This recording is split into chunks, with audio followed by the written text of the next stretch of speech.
Hello hi नमस्कार जय जगन्नाथ मैं फास्ट मिनी ब्लॉग को स्वागत करुँची। ये लघुचाप तो इच्छा होनी तथा मु फास्ट मिनी ब्लॉगटा स्टार्ट करुँची।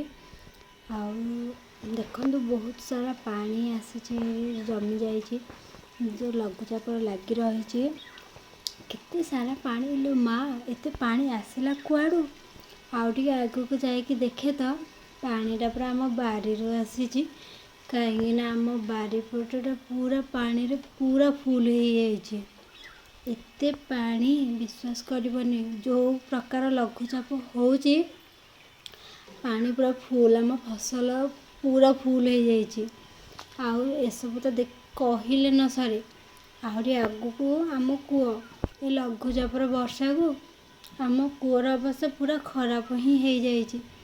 आम कूअटा पूरा गार्डन भी पूरा ग्रीन हो जाइए एते खराब होइए माने से पानी आ पी ही होनी। देखो कूअर अवस्था को प्रकार होपर छोट छोट शिउली घास उठी जाइए विश्वास कर होनी।